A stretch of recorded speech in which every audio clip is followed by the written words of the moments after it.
This week on the Paul and Wayne Show. Tales from the Tavern. Right, here we are in the tavern. I've just necked 5 sambucas. Have you? Yeah, so this could be a bit fruity. Get used to it, guys. This is. I'm not giving it up. I'm not giving up the role play. Immersion. It's all about the immersion of the game. I think we should record a show when we're actually at a tournament. So we're actually in a pub, and then you can just be in your element because you'll have all the background noise of the pub, and you'll have, you know what I mean? Yeah, and I do quite like a drink at a tournament as well, don't I? Yeah, it probably would be for you. So anyway, today.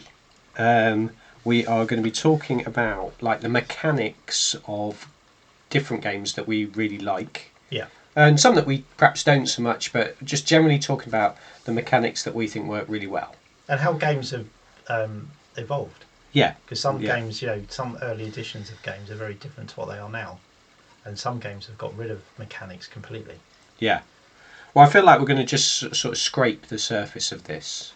Yeah, very as much as anything else, because there's so much that we can come back to it. We can do a series, a bit like the Law Lounge is turning into a bit of a series. With I think what's good about these discussions as well is, we could say things that we really love the way it works and really enjoy it, whereas the person, someone's listening and be like, no, I can't stand the way that, you know what I mean? So it all comes down to personal preference of how you want, I suppose, the smoothness of the game and how you want it to play and how efficient you want it to be, in a sense of like, are you...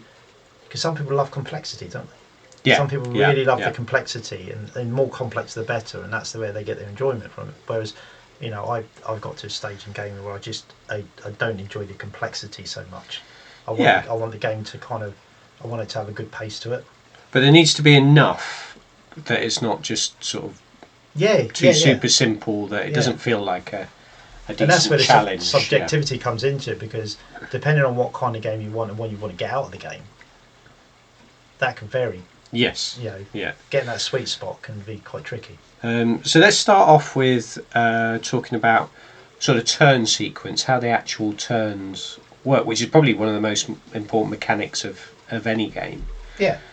So an example might be, I played a game of Age of Sigmar last night, and basically I will do my turn, run through all the phases, the hero phase, movement, shooting, combat, and then, although you can do some things in my turn, and you're rolling save dice, and you can do some commands and things like that, basically I'm having my turn, then you have your turn. But what's interesting about Age of Sigmar, which some games don't do, is when it comes to the second turn, it's random, isn't it? You roll to see. Yeah, you roll for it. So you could get like a double turn. Yeah. And there's always been quite a controversial thing. Yeah, it has. Yeah, some people love it, some people hate it. Yeah, you're right. It is quite Marmite, isn't it? Yeah. But it is essentially it's a you go, I go game, isn't it? But then the game over time because you can double turn, the game over time has developed where, you can double turn and have the advantage of that, but actually that comes at a cost. Yes. Whereas the game now, so there's rules like underdogs. So if Paul decides to have a double turn, I become the underdog, and by becoming the underdog, I get bonuses for that. Yeah. So it's a way of kind of like, or there's certain things if you take that to double turn, there's certain things you can't score. Yeah. Whereas the game never used to have that, so it's kind of evolved. It has. Over time. So now that's not my favourite form turn sequence. I would say I very much come down on the activation where we do alternate activations. Yep. So you'll have a go with one of your units, and then I'll have a go with my unit. That's probably the one that I would say with favourite, and people won't be surprised to hear that Oathmark has that system. Yep. So I'll activate one of my units, and it's really important to work out the sequence of the ones that you want to do, because you have a roll at the start of the turn to see who's going to be going first, and you might have set something up in the previous turn, and if I get the first roll, if I get the first movement, I'm going to hit that other unit. Whereas if he gets it, then he or she gets it, it could be also a problem. also really important with things like if you have a unit that's disordered. Yeah. And you try to activate that unit, then you need to, that needs to be a successful roll. So you kind of need to set that up. And if I hit one of your disordered units and make them panic again or shoot them, then they can run. Yeah. So the order in which you pick things is really, really important. And I really like that. Yeah, I do. That gives the tactical sort of insight that you need, and it means that where the game doesn't have particular complexity in terms of its rules, it has tactical complexity. Yes. And that's the fun bit, because you kind of, you could make the right choices and get a bit lucky on the dice. And again, you can make some really good choices and just get very unlucky with the dice. So, yeah, I like that too. I think and the game flows quickly. It kind of has a real good pace to it. Not too quickly where you're just going through the motions, but it just has I don't know, you don't get bogged down by too many rules. You don't get bogged down by too much complexity. And so, for example, when you take turns and you have that combat sequence, you resolve a combat there and then. Yeah. Whereas say like other games, I know when you used to play Warhammer Fantasy Battle, you have your charges, you declare your charges, you charge all your units in, but you could have a combat where it's like one unit with a unit in the front, a unit in the side, a unit in the rear, and then you've got to work out all those combats and how you then run away. And how you then run. Which actually I found in earlier editions of Warhammer Fantasy Battle was pretty straightforward. But when we played Old World, we really struggled with that, didn't we? Yeah. It was really hard in which direction they're going to go. Who went where and how it kind of moved. But yeah, I mean, but then if you take bolt action, so with the turn sequence, bolt action is very unique, isn't it? Because obviously it's dice in a bag. Yeah, so this is Konflikt 47 as well. It works in the same way. So each unit on the field has a dice, and it has all the actions you can do on the dice. Might be fire, might be rally, could be just go down and get a better save. Those sorts of things. So you pull out each of those dice, and you can activate one of your units if you pull out your dice. Yeah. So, but I might pull out one of your dice if you're playing me, and then you get to activate that. And sometimes it's good to get the first dice, and sometimes you don't want to get it because you want them to come into range of your guns or to move out into the open, and you're ready for them. There is an ambush one as well, so that's quite useful because you can. But I could pull like 3 of my units in a row. You could, and then think, oh, this is good. But actually, later in the sort of as the game progresses, I'm thinking, oh, I've pulled all my units now. Yeah, now so I'm going to get hit by everything now that's coming. And you've got that safety of thinking, I can make my choices now, knowing that in this sequence nothing's coming back. I didn't massively like that system to start with. When I played the first few games, but I've really warmed to it. Yeah, and I think it's so different though, isn't it? Yeah. But I'd come from playing you go, I go games, and it took just a while to get used to it. And I think what's happened with some of the bigger war games now is they're starting to bring some of these skirmish war game ways of activating into the bigger games, and finding it's working, like the alternate activations. Yeah. That's come from skirmish games, ultimately, where you might have an individual figure, and I get to move my one. Yeah. Then you get to move your one. Those sorts of things. Probably the other one that's worth mentioning that works really well, which is kind of in between everything we've been talking about, is Middle Earth strategy battle game. Yeah. Where if you've got priority, you get to move all of your army first, but before you can do anything else, I get to move all of my army. Yeah. So although you're getting the whole of your army moving, you're not doing the whole of your turn. So then you'll do your shooting, then you'll do your combat. I like the Middle Earth system. I think that kind of that works as well, because you're not waiting for someone to complete all of their actions. Their movement, their shooting, they're fighting. Obviously, combat's a bit different because normally that's a two-way street, isn't it? And you're interacting with each other. But I do like that where you kind of you move, I move, you shoot, I shoot. Okay, combat, and so forth, and work through it that way. I quite like that. That's probably why I like Oathmark so much, because it's that, but it's even more so, where it's unit by unit. So that's gone through. So my favourite is probably the alternate activations one. Which one is yours? I would agree with that. I like the alternate activations. I think maybe the kind of you go, I go, as in a complete turn and then I go. It's just kind of an old way of playing, isn't it? Yeah. There was a time when that was how games were made, and that was the only way to play. A lot of the main games have played that way. But I think just over time, the player experience has made these games evolve. Yeah. In a good way. So. Yeah, right. So we've just spent most of the time we were going to use on this segment talking about one thing. So anyway, we will talk about something else. Shall we go for magic systems? So we play a lot of fantasy games. Yeah. So this magic is involved in most of them. And I really want magic systems to have an effect, but not to dominate the game. Yeah. I'm not a fan of, and not just magic. I'm not a fan of things that switch stuff off. Yeah. I kind of find that sort of anti-gaming. This bit of the conversation will probably take us through the rest of this.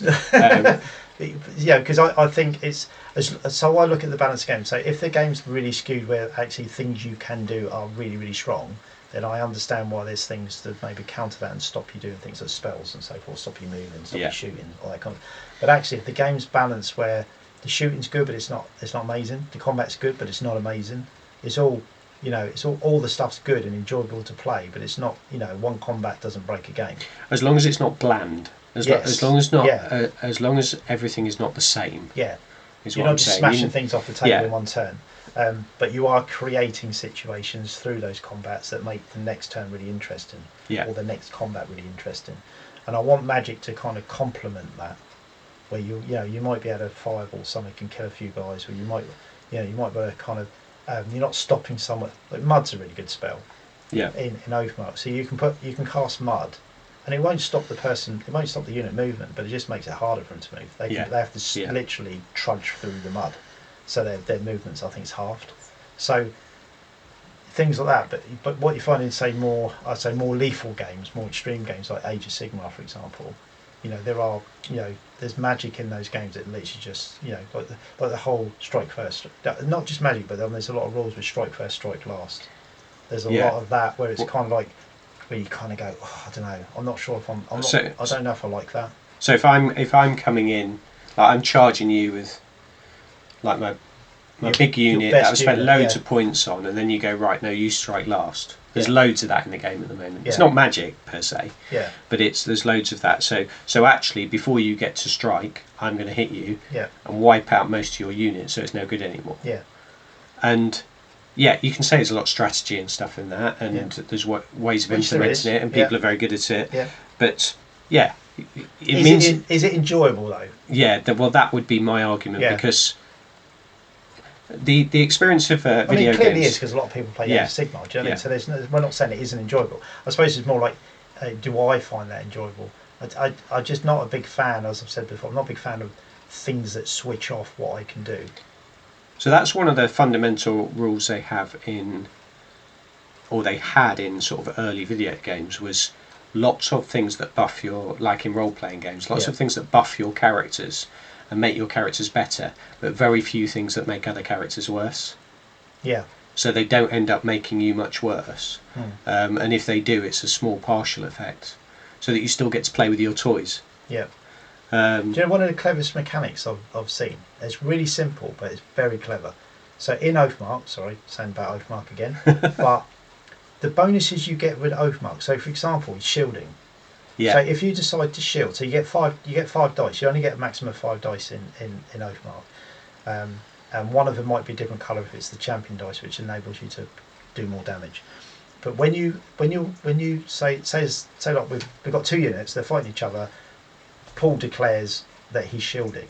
Okay, so he's shielding, so he takes 1 away from my attack dice. So now I'm rolling 4 dice. But when he fights back, he's rolling 4 dice as well. Yeah. So even though, and there's a lot of rules in Oathmark which do that. So if you want to take the advantage of your rule and use that advantage of your rule, it also has an impact, a negative impact for using that. Yeah. And I think that's such a simple mechanic, but it's great. Yeah. It levels it. So yeah, you can do your thing, but it comes at a cost. Yeah. I love it. I think that's a really good way of doing it. But then you have other games where, I mean, we played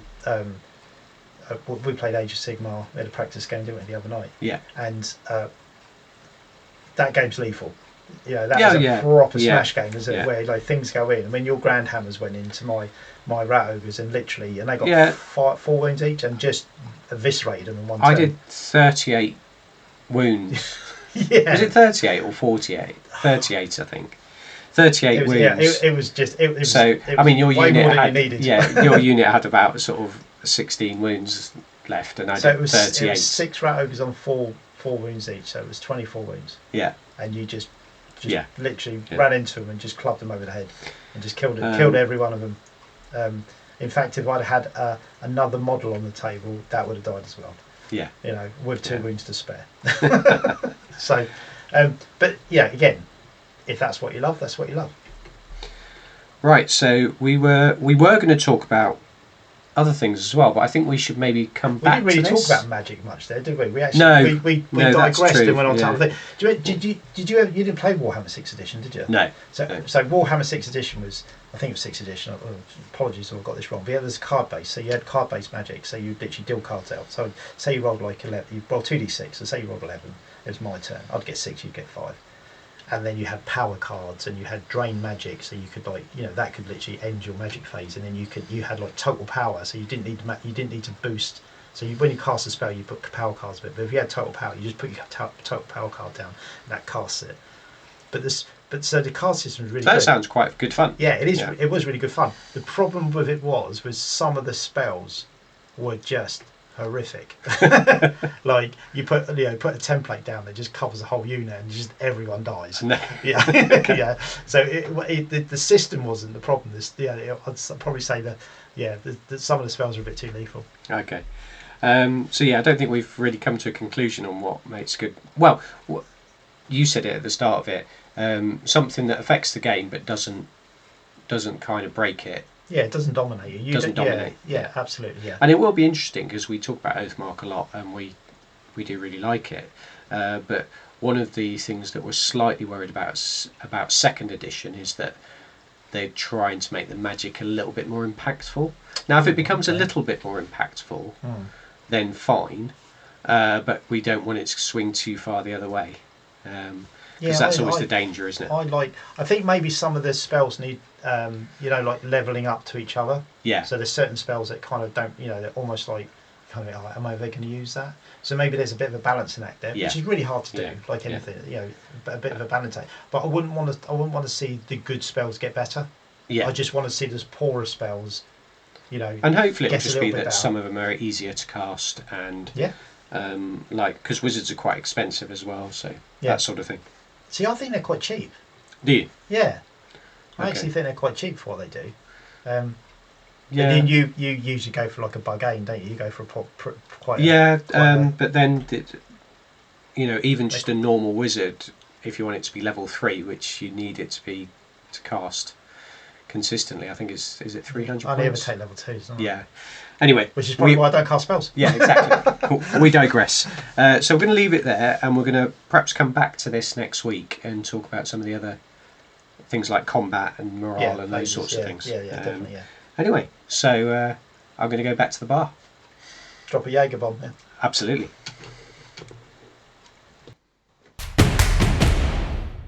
The Law Lounge. So once again, here we are down in the Law Lounge. And if you remember from last week, we're going to continue with our delve into Europe in 1947 for Konflikt 47. And if you remember, we found ourselves at the beginning of Operation Valentine, which started on the 14th of February 1947. And this is the Allies trying to make a push towards Dresden. And in the meantime, the Germans are up to very Germans are up to no good, but the Soviets are. The Allies have just found out that the Soviets have started an offensive as well with the same aim, trying to get to Dresden. But everyone's kind of assumed that the Axis are kind of done at this point. So this starts off. So Operation Valentine is the American and Commonwealth attack combined, and it starts off with launch of operations in southern Germany. I'm going to go quite fast because there's a lot to go through here. Okay. But do ask me questions from time to time. I will. So initially they're focused on the capture of Karlsruhe, which I think is how you say it. So I apologise to any German listeners for all of my pronunciations. And there's also going to be a diversionary attack towards Stuttgart. Okay. So Karlsruhe is heavily defended, more so than the Allies realise, and the attack was stalled almost immediately. But they did eventually then manage to surround the city. And the Germans, the Axis, have officially call it a Festung. So they've said you're now a Festung, which is a fortress, and the book that we're talking about is called Festung Europa. Right.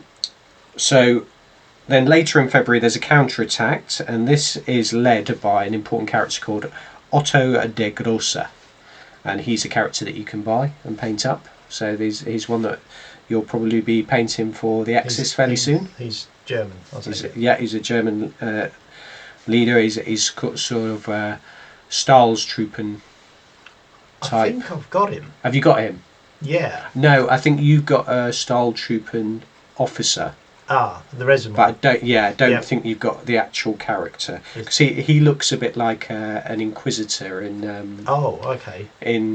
Or is it an Inquisitor in 40k? 40k? Yeah. He's got that kind of look to him. So then there's lots of seesaw fighting as all these counterattacks keep coming in, but then eventually the Axis forces get pushed back by the heavy armour, mainly of the Americans, and they have to withdraw. And the US armoured and airborne managed to go in and take Karlsruhe. But the Axis continued to counterattack through March and April. So immediately the operation's quite slow. Yep. But by early May, it's clear that there's going to be no quick advance into the north of Germany. So at this point, what are the Russians doing? I'll come back to that later. So forces further south have been weakened because they've been drawn in towards the fighting around Karlsruhe. And the Commonwealth then managed to push through the weakened forces in the south. And they managed to push through in May, and they kind of create a salient, so they kind of push through and create this kind of bulge in the lines.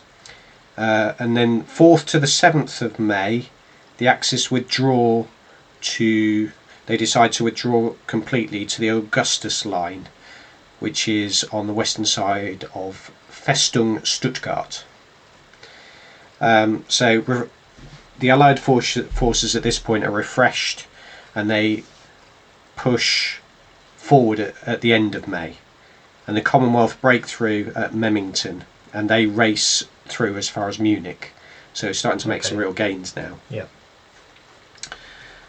So US assault divisions close the noose around Stuttgart, so Stuttgart is now kind of on its own. Yep.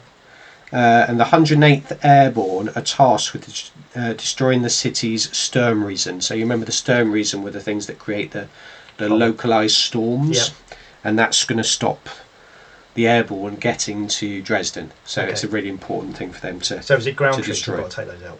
Yeah, so their ground troops have got to go in. Yeah. So they managed to achieve that. So the 108th kind of infiltrate the city, and they achieve that in mid to late June, but they have to withdraw from counterattacks afterwards. Right. So they destroy the Sturmriesen, and this is one of the scenarios that you can play, is trying to destroy the Sturmriesen. Yeah. And there's some great artwork for that. Yeah. It looks brilliant. So now the way is open for Operation Touchdown to raid Dresden. So they're ready now to got go. their aerial support. And Yeah. they can go for So they've got this corridor that they can use to go for Dresden. Meanwhile, on the Soviet side of things, we have Operation Pluto. And this starts on the 12th of February. Soviet forces enter Slovakia, and they are using something called harmonic resonance towers. And basically anything caught within the range of these towers, which are about 75 kilometres radius, are bombarded with confusing and overlapping subsonics, and they disorientate them and make them sort of really worried about stuff. Worried about stuff doesn't sound quite serious enough, but it's like really distressing. Confuses the brain, makes you completely distressed, and it cripples the morale of anyone. God, that's a like mind control, but sneaky, horrible weapon, isn't it? Yeah. So they've created this tower in Budapest. Yeah. And this means that they advance like up to the limit of the tower. They advance really fast. And so I suppose there's pretty much no resistance because everyone's confuddled. No, there's no resistance within that area. Once they come out of it, though, heavy fighting. Right. But they managed to capture Brno and erect a new tower. So they spend the whole of March building this new tower in Brno. Yeah. Because they know they're going to get far more gains by doing that than just trying to slot their way for a fight. Yeah. So then they start the advance again at the start of April. And this is led by Commissar Gregor Dukov.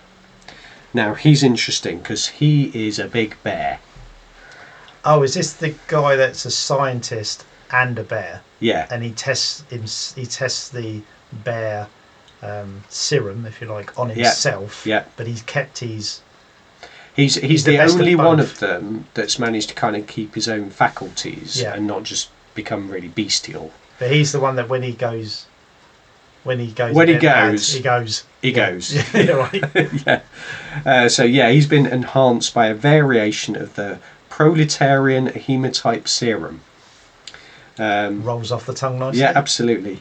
And he leads like units of Ursus, and the Ursus are the bear, sort of part bear, part human. Yeah. Infantry. Are they like? Do they change into bears, or are they just bears? They are just humanoid bears. Well, big bears, but like half humanoid bear. Okay. So, and they're not friendly bears either. Right. They're designed for war. Exactly. Drukov's attack of the 7th of April. Oh, this is a direct quote. So this is a quote from the book. Drukov's attack of the 7th of April is a display of savagery seldom seen in all of military history. So considering all the stuff we've been talking about, with the dead rising and tearing people apart, this must have been pretty horrific. And this would have all been in range of the tower. Well, they've moved beyond range of that tower now. Okay. So this attack is to try and get the next. Okay. So they're moving in towards Prague. I was just thinking with the savagery, kind of with all those bears basically taking on troops that are confused. Yeah. It would just be slaughter, wouldn't it? Yeah. So from the 9th to the 22nd of April, they attack and they take Prague. So really fast. Yeah. And then guess what they do when they get into Prague? Set a tower up? They build another harmonic resonance tower. Well, if it keeps working, why change it? So then at the start of May, they cross the border into Germany, and Dresden now is only 120 kilometres away. So they're making really good progress. Yeah. And very, very, suspiciously little resistance at this point. Just scattered. Do they suspect a trap? Counterattacks. Well, by the 20th, 21st of May, they're nearly at Dresden. They're getting quite close, and are they kind of thinking that Dresden, because it's obviously a site where one of the bombs is hit? Do they think it's there won't be any resistance there because it's? No, I think they're really expecting it, because they're kind of in amongst all the storms and everything, and they're under the darkness of the Schrecken zone, which is the area that's where the bomb has affected everything. Yeah, the blast zone. Yeah, and then basically their vanguard gets hit by a legion of Totencore.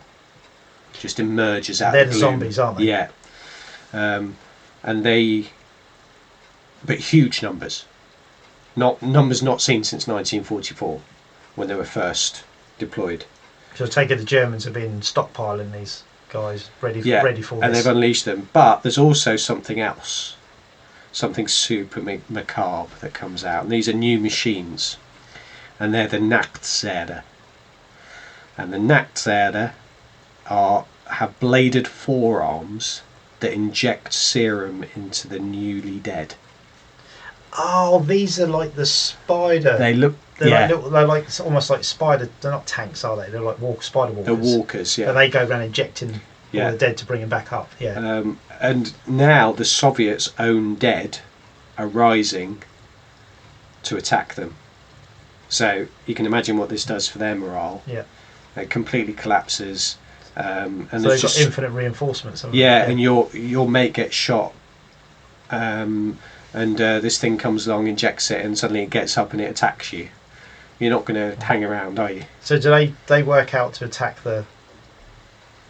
I call them spider tanks because I can't remember the name. So the Nachtsäder. The Nachtsäder. Do they work out to take those? The way to win is to take those out. The Ursus are the only ones that kind of stand up to this, but the numbers are so great of the Totencore that they get kind of swamped. Yeah. And even they can't hold it back. So by the end of May, 22nd to the 28th of May, the dead are steadily pushing back the Soviet forces again, and they're in amongst the conscripts. Yep. That have been sent, and basically their weapons do not work on the dead. Their small arms fire just doesn't work on them, pretty much. And even the Ursus are now overwhelmed by the numbers. So by the end of May, the Soviets are then withdrawing, despite the best efforts of their generals and commissars and all that sort of stuff. See, straight away I'm thinking flamethrowers. Yeah? Flamethrowers would solve that problem. Well, maybe on the table, that's the way to go. But they do it in classic Soviet Union of the time. They withdraw all of their sort of rift units that they want to now not lose. Yeah. So all of the Ursus and everybody else get brought back out of the way, and they leave their conscripts as their rear guard. Poor guys. Who have basically got no chance. So their small arms fire doesn't work, and they're facing thousands, if not millions, of zombies. So they're kind of a speed bump. Oh. But the Axis don't actually pursue too far. Yeah. They kind of hold their ground. So can they control the zombies at this point then? Can they, when you say they don't advance? It would appear so, because they literally are injecting troops who then turn around and attack. They don't attack the Axis side; they attack the Soviet side. Okay. So I'm just looking at the time. We'll keep going. We'll do a bit more of because this you're probably not going to be surprised to hear is going to probably go on to a third. It's going to be a series for Konflikt 47. I feel like I'm having a history lesson, but from an alternative history lesson. Yeah. I wish it was this good at school. So let's start on Operation Touchdown. Okay. So this is the American attack on Dresden to try and capture key elements and see if they can kind of almost finish the war in one go by... So did the Russians go in on their own and then they've been repelled by the Germans? So, but do they know what's happened with the Russians and the Germans? No. They don't? Because they're obviously in that Schrecken zone. Okay. So the corridor has been established by Operation Valentine, and Touchdown is a go. Go, go, go. So their plan is to airdrop a force within striking distance of Dresden. Yeah. So the 109th Airborne Division, accompanied by Roberta Wells and a group of what are called by the troops the Eggheads, which is a group of scientists that are going in with them. So 23rd of June is Touchdown near Leipzig, and there's very little resistance I've been to against. Leipzig. Have you? I have. Yeah, nice. Yeah. Yes, it was a Any lot zombies? No, it's a lot nicer than what it would have been in this story. Yeah, absolutely. So not much resistance. Everything goes according to plan. Yeah. They seize an autobahn and they use that as an airstrip. All right. Virtually no Axis resistance at the moment. So they get them. Time-wise, is this? Sorry, I picked up on the dates. Is it during the same time as the Russians would have been fighting? So this is 23rd of June, but the Soviets were withdrawing by the end of May. Right, okay. So this is afterwards. It's afterwards, okay. Yeah. Because the Soviets made much faster progress than anyone thought was possible. But whether they were allowed to is the question. So next few days, they get themselves together and start their advance towards Dresden. And with time of the essence, the lead elements push forward, and engineers are helping to build bridges and things like that, because most of the bridges have been destroyed. Yeah. And they have to conserve their rift kind of energy, so they can't kind of fly all the way there with their packs and stuff, because they just run out of energy. So on the 26th of June, they cross the Mulder River, and then guess who attacks? A host of Totenkor. And confusingly, a lot of them are wearing Soviet uniforms. Ah. And then, worse, felled American comrades start to appear amongst them. So they must find this very, very confusing, very disturbing. So as these hordes of Totenkor are coming in, the Walker battalions are deployed, and they really apparently their linebacker is really effective against them, because it's the most modern Walker. But their plan basically is in shambles now. So the 22nd Airborne Walker Division and the 120th JIR, which is a kind of a jump infantry unit, they're going to punch a narrow corridor direct to Dresden to try and get there in one go. Yeah. It's obviously a very risky move because they could get cut off quite easily. Yeah. Roberta Wells is very behind this. Roberta Einstein Wells, she wants to get there at any cost, really. So they push forward with heavy losses over the next 4 weeks, and at the advice of some of the scientists, they now start shooting their own mortally wounded troops in the head to stop them coming back. Oh, yes. So, very sort of zombie movie, that, isn't it? Yeah. So, but by this point, they're getting reasonably close to Dresden, but they're still a way off, and they've lost 30% of their forces. So they've discovered that basically, if there's a big enough trauma on the brain, the zombie can't be reanimated. It would appear that way that's the only clue you've got of that. Yeah. But they've lost 30% of their forces at this point. Right. It's a huge amount. And they've got dwindling ammunition. So Colonel Harrison, who's in charge of this push towards Dresden, decides that's enough. We can't fulfill the objective, so we're going to withdraw. Roberta Wells is not happy. No, I wouldn't think so. She's like, no, this is the most important thing of any, like in humanity. We've got to get there. We've got to find out. So, what does she do?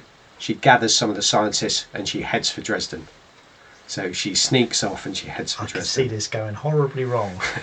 Well, one of the directives that Colonel Harrison has got is she must not fall into Axis hands, because she's got so much knowledge that it could be an absolute disaster for us.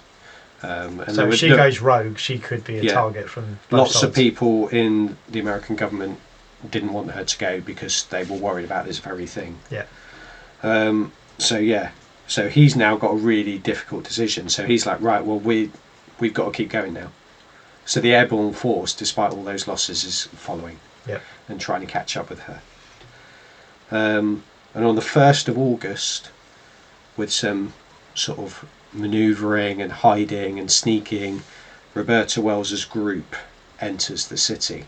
And at that point, we're going to stop with Roberta Wells going into the city to see what's going to happen next. I've got some theories already. Join us next. What do you think is going to happen? I think she's going to be captured, and she's either going to be turned into something nasty, or her knowledge is going to be used to make something nasty. Okay, interesting. Well, I'm not going to say, because I'm going to make you wait till next time. But yeah, it's good. I just for listeners, I haven't got the book, so I can't cheat. Yeah, no. So we've done about sort of 3/4 of the book now between the 2 sessions. So last time was catching up with what's happening in Europe, and this is all about this drive for Dresden. But the axis of half and beat, even though... So you've got another theory now that she actually walks into the rift. She actually enters it. Right. Maybe that's her thing. Because she's pretty obsessed, isn't she? Oh, completely. It is literally the driving force behind her, isn't it? Yeah. Is the rift, I mean, she's just walking and flying towards a city full of zombies. Yeah. Through a load of zombies. Hundreds of thousands of zombies, and she's still just going, no, we've got to go there. So but we shall see. And in terms of playing ourselves, we're pretty much painted up now, so we shall be having some games. Yeah, we are pretty much good to go. Right. As the Americans would say, go, go, go! We interrupt this podcast with a word from our sponsors, PWG Inc.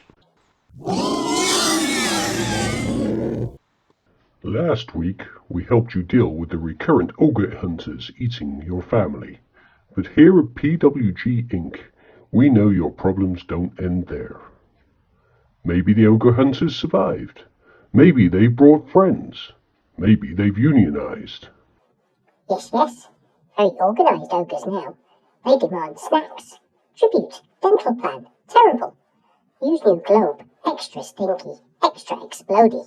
Introducing the Poison Wind Globe Home Defense Deluxe Edition. Now with improved dispersal, enhanced aroma, and a complimentary Do Not Inhale pamphlet.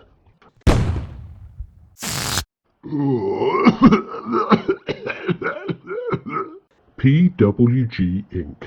Proudly sponsoring chaos, confusion, and coughing fits worldwide. DnD Diaries. Last time in DnD Diaries.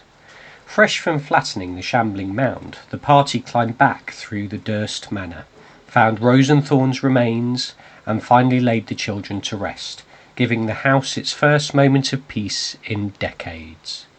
Kando then adopted a suspiciously pristine doll, which is definitely not ominous at all. A projection of Strahd appeared, offering compliments, invitations, and threats with the effortless charm of a man who daily drinks blood.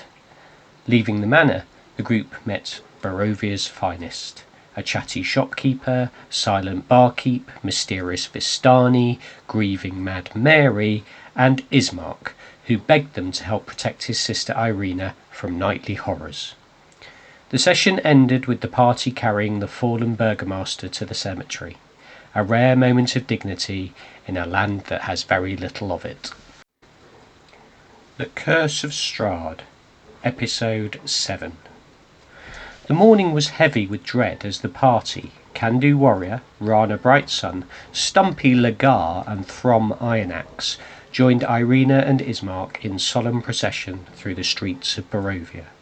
The lifeless body of the burgomaster lay draped in mournful cloth, and as they passed, villagers shuttered windows and bolted doors, fearful of what stirred in the wake of death. At the edge of town, the dilapidated church loomed like a forgotten promise. Irina, Ismark and Stumpy took up shovels and made their way to the cemetery, the sound of earth being turned echoing in the mist. Meanwhile, Rana, Throm and Can-Do entered the church to seek the priest, Danovich. Inside, the sanctuary was a ruin, candles guttered in broken sconces, and the air reeked of mildew and despair. Danovich knelt before the altar, whispering fractured prayers to the morning lord. His eyes were wild, his robes stained.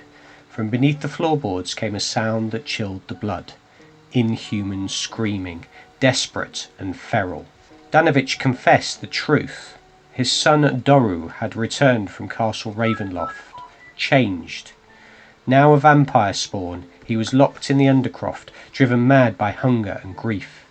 The party offered to help. With grim resolve, they broke through the barricaded trapdoor and descended into darkness. Doru was waiting. The spawn lunged, a blur of claws and fangs. Throm met him head on, but was quickly overwhelmed, ripped down in a flurry of savage strikes.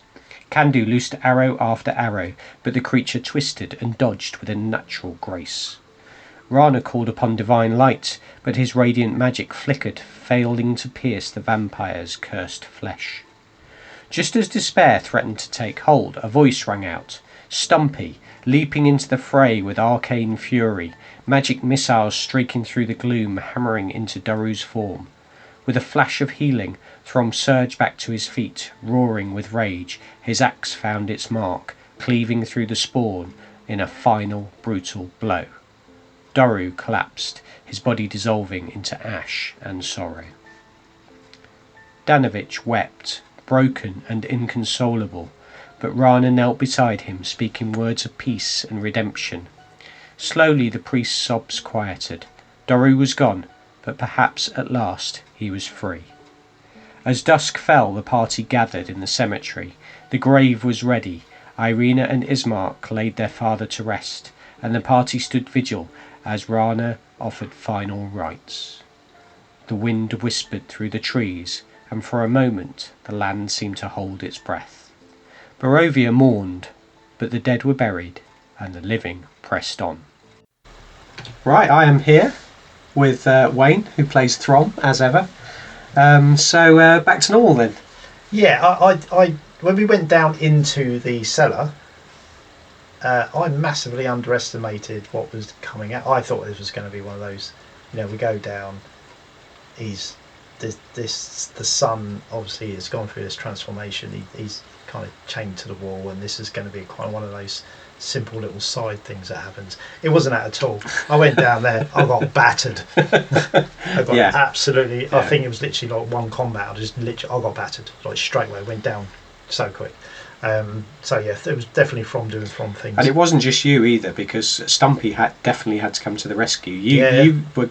There was going to be a 3-person party kill here. Yeah. And then Stumpy had to come in and save the day.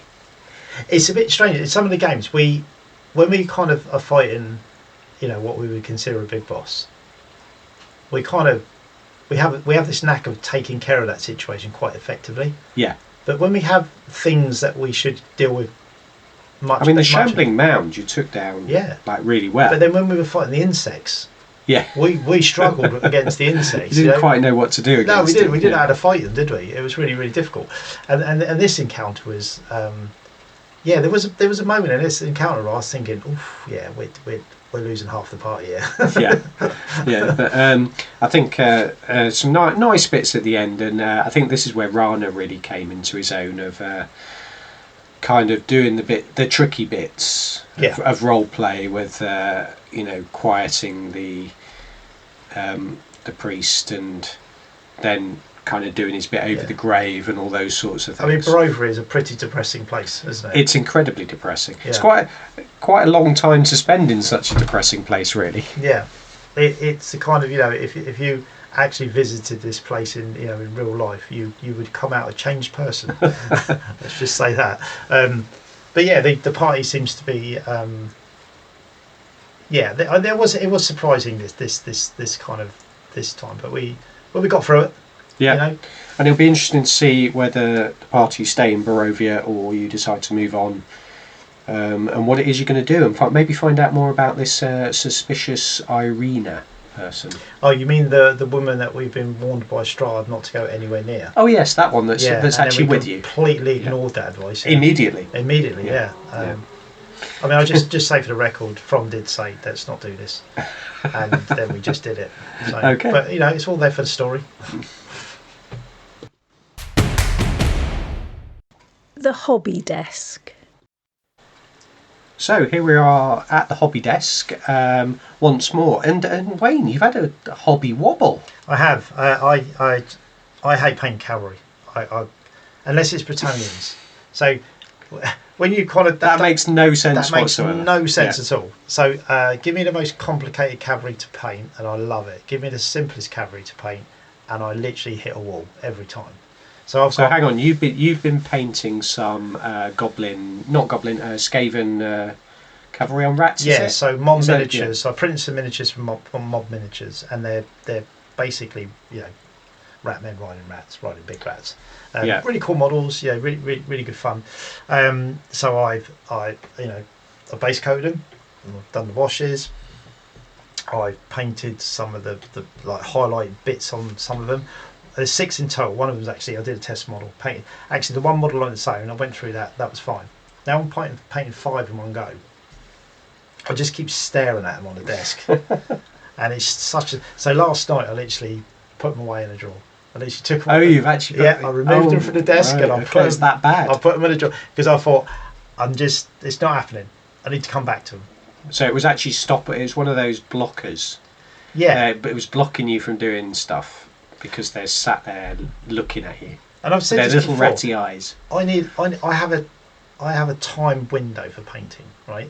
So because I'm very much a hobby butterfly and I like to bounce from project to project, what was a good distraction was the Konflikt 47 stuff. Yeah. So I painted that pretty quick, and then I thought I'll come back to the rat cavalry because I'd already, Yeah. And then I came back to the rat cavalry and I've done a bit, and I've kind of ground to a halt again. And now, because I'm thinking about Oathmark 2 coming out, second edition coming out, and we've been talking about ideas for armies and stuff, and I really like the idea of doing this mercenary army, which is perfect for Oathmark because you can do all these different units. And now I'm like, I want to start that, but I'm really trying my hardest to go just finish them off. That's all you got to do. Just finish them off. That sounds so simple. Just finish these 5 cavalry off, get it done, and then you'll be really happy, and then you can kind of, and then it might motivate me to then start painting some of the other printed models I've done. Yeah. And I wish it was that easy, but it just, if I had 30 knights on my table that all needed to be like quartered and halved with, so they all look like Bretonians, I'd be happily just rattling through that and just really enjoying it. I don't get it. It's a real. Really weird. I do know. It doesn't make that much sense. Well, it doesn't make any sense whatsoever. But I do know what you mean about the cavalry because for some, like if I had 5 cavalry, it takes me way longer to paint those than 10 infantry. Yeah. But that should be the other way round because the horse part, especially if they're like basic horses or some sort of mount, that should be quicker. Yeah. And these giant rats are the mount. The mounts are pretty. They're literally fur, a tail, 4 paws and a face. It's all pretty basic detail, which is one of the reasons I want to paint them because they're really nice models, but there's not any unnecessary detail on them. Is it because you paint, like I tend to paint the horses first, you paint all the mounts and then you go, now I've got to paint the riders? No, I paint it all in one go. Oh, okay. So I will work through, so say like the tunics for example, so I'll finish the tunics and they're blue, so I've done all of those. Yeah. So now it'd be, so then I'll do all the skin. But if I do all the skin, it'll be all of the rider skin and then the mount skin, yeah. And then I'll work my way through that. And maybe it's just one of the things where I'm just looking at everything's double. Yeah, maybe. But you're right in the sense that it's no different from painting 10 models. No. But maybe psychologically it's, if I paint the skin on one model, I know that's quick, so then that pushes me through doing all of it. Yeah. Whereas if it's on a cavalry model, I know that takes longer, and I have to do that 5 times as well. It doesn't make any sense. Even as I'm saying, it doesn't make any sense. And I expect actually just like to kind of square the circle a little bit. It's everybody's probably got these things that they struggle with. I mean, I've still got that Imrahil.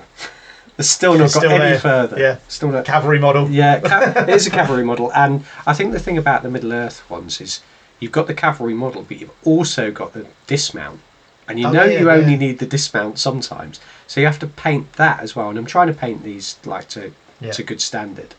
And I think the fact that it's not just the cavalry model, it's another model as well, which I'm not even going to use in most of the games that I play in. I suppose the trick to that is paint that first. Yeah, that would have been sensible. But there's me trying to give you sensible logic answers or something, but I can't even paint 5 rats riding rats. I just need to get it. And I know once they're done, because of the test model I've done, I really like it. I'm really happy with the way it came out.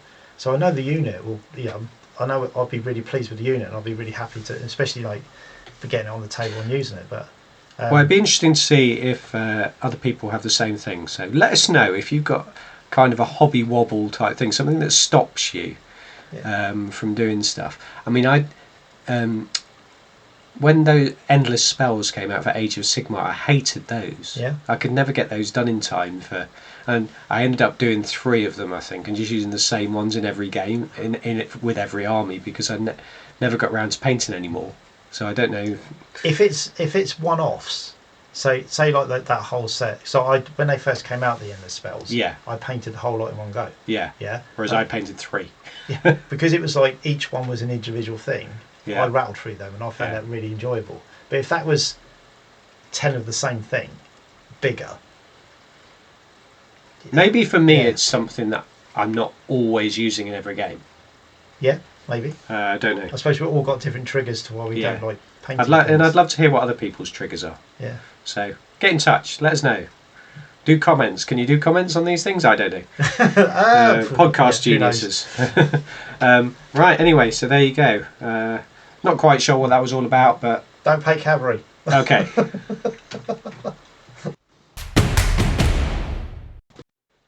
Right, Wayne. That's a wrap on episode 7 of the Paul and Wayne Show: Dice, Law, and War.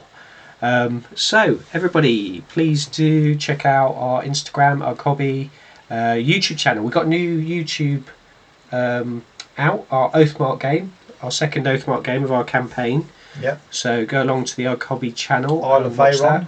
Yeah, and so campaign, is it episode 2? Yeah, the Ratmen ambush. Paolo Ricardus is not happy. He asked for a cavalry screen. He asked for more cavalry so he could screen his advance. And what happens? He doesn't get given it. Then he gets ambushed. I think you're making excuses here because spoiler alert, but I give him a damn good kicking. Wayne, you're not supposed to tell everybody what happened, especially this is my opportunity, especially because of that. To gloat. I'm going to gloat. Anyway, everybody, go to our YouTube channel and watch Wayne give me a good kicking, and then. So what else do I need to say? Oh, go to our website, which is ugghobby.com, and you can look at like commission services there. It'd be lovely to have some commissions from new people. And our links to our YouTube channels and our events. We've got our Lazy Hammer event coming up in September, which is Age of Sigmar, but in lazy mode. So you can check that, all the details for that out on our website. And buy tickets. No battle tactics. It's the future. Yeah, we got that battle tactics in again. So thanks for listening, everybody. See you soon. Thanks.